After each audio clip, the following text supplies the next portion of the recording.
محترم سامعین کرام، اس موقع پر میں یہ عرض کرنا چاہتا ہوں کہ جس امت کو سب سے پہلا حکم، جس کا سب سے پہلا حکم پڑھنے ہی کا دیا گیا،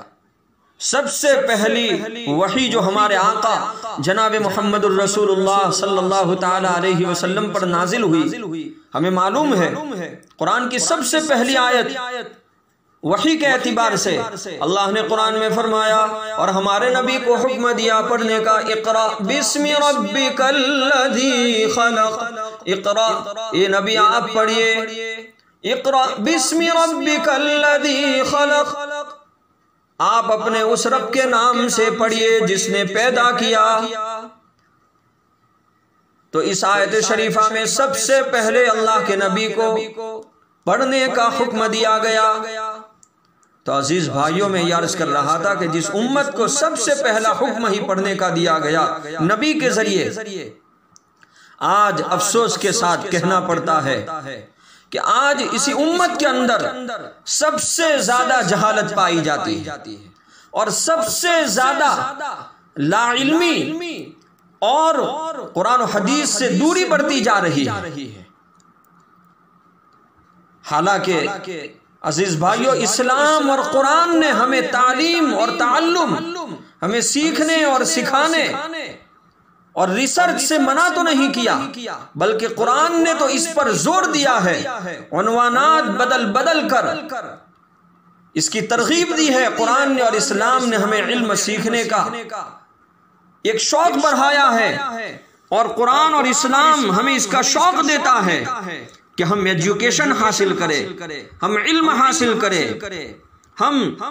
اپنے اندر علمیت پیدا کریں، صلاحیت پیدا کریں۔ عزیز بھائیو، علم کے فضائل بتائے ہیں قرآن نے اور اسلام نے، اور علماء کرام نے لکھا ہے کہ قرآن تو یہ بھی بتاتا ہے کہ انسان کے معبود ملائکہ ہونے کی وجہ سے اور فرشتوں کے مقابلے میں اس کی فضیلت و عظمت کا سبب بھی علم ہی بنا تھا۔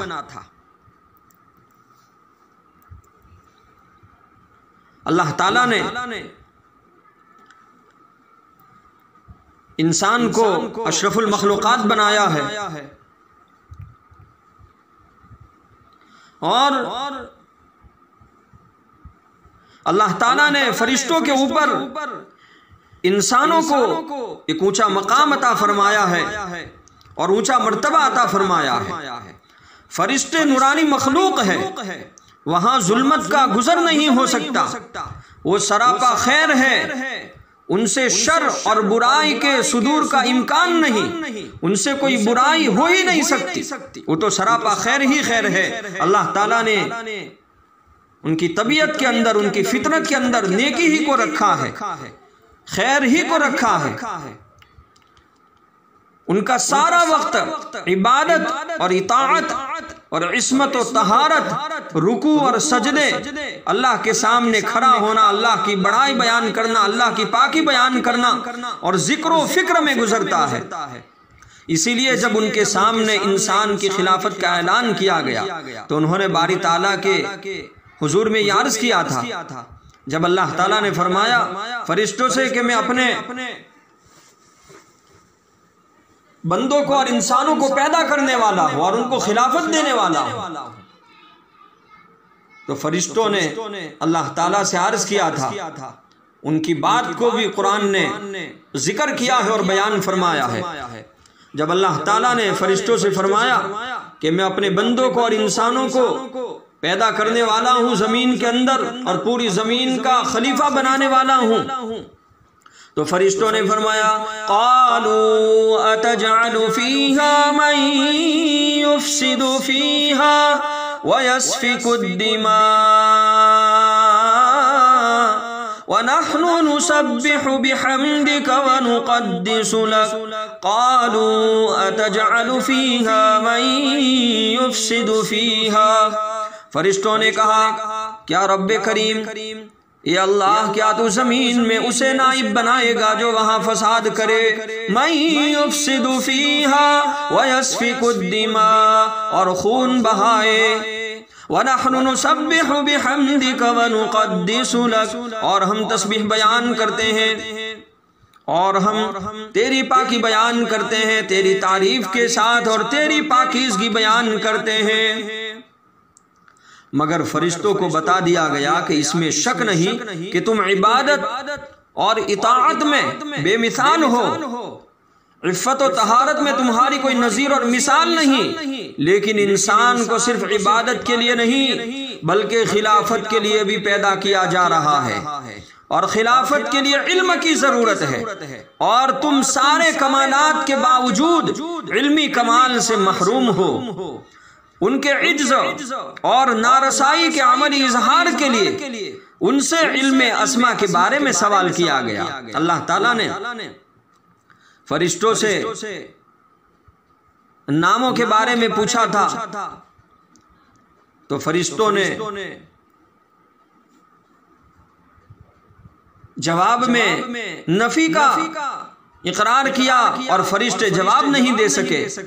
تو فوراً سمجھ گئے کہ واقعی ہم تو صرف عبادات ہی کر سکتے ہیں۔ معلوم ہوا کہ فرشتوں کے پاس علم نہیں، ہاں عبادت کے اندر فرشتے بہت آگے ہیں۔ اللہ تعالیٰ نے فرشتوں سے پوچھا، چند سوالات پوچھے، چند ناموں کے بارے میں پوچھا جسے علم الاسما کہا جاتا ہے۔ فرشتے جواب نہیں دے سکے، تو فرشتوں کو بھی خیال ہو گیا کہ واقعی ہم عبادت کے اندر بہت آگے ہیں، ہمارے پاس خلیفہ بننے کے لیے جو ضروری صفت ہے یعنی علم، وہ تو ہے ہی نہیں۔ تو انہوں نے اپنے عجز اور محرومی کا فوراً اعتراف بھی بڑے پیارے انداز میں کیا، قرآن نے اس کو بھی بیان کیا۔ فرشتوں نے کہا کہ یقیناً ہمارے پاس خلافت کا علم نہیں، خلیفہ تو انسان ہی بن سکتا ہے چونکہ اس کے پاس علم ہے، ہم عبادت تو کر سکتے ہیں، ہم خلیفہ نہیں بن سکتے، اس لیے کہ خلیفہ بننے کے لیے علم کا ہونا ضروری ہے، اور ہمارے پاس علم نہیں ہے۔ گویا انہوں نے اپنی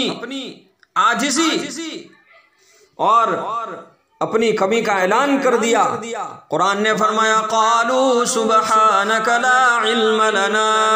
الا ما علمتنا انک انت العلیم الحکیم۔ فرشتوں نے کہا سبحانک تو پاک ہے، لا علم لنا نہیں ہے کوئی علم ہمیں، الا ما علمتنا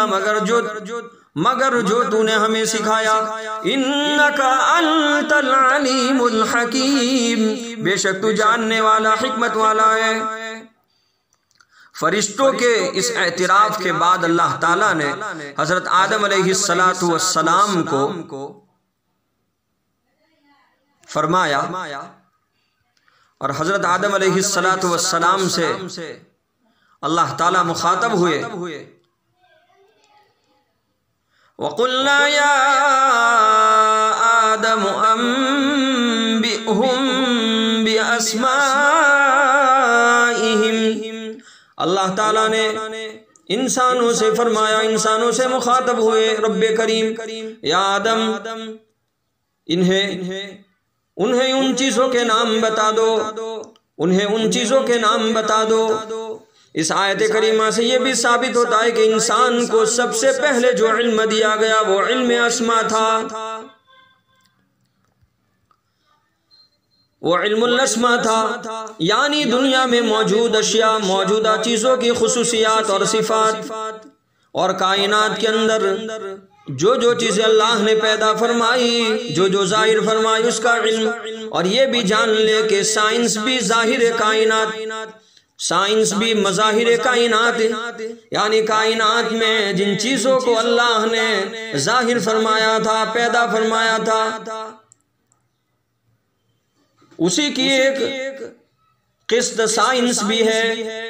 اور چیزوں کی خصوصیات اور آثار ہی سے بحث کرتی ہے۔ سائنس بھی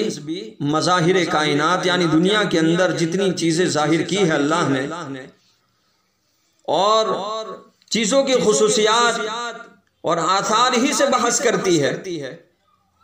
علم طبعیات ہو یا علم کیمیا ہو یا علم حیاتیات ہو، یا زمین کا علم ہو یا آسمانوں کا علم ہو، سب کا محور سب کا مقصد یہی ہے کہ جو مادی چیزیں ہیں جس کو مادی اشیاء کہتے ہیں اس کے آثار اور خواص بیان کیے جائے، اس کی خصوصیت بیان کی جائے۔ عزیز بھائیو، اس آیت کی تفسیر میں علماء کرام نے لکھا ہے کہ اللہ تعالیٰ نے حضرت آدم علیہ السلام کو سائنس کا بھی علم دیا تھا۔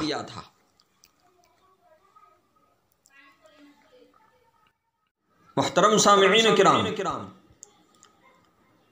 اس موقع پر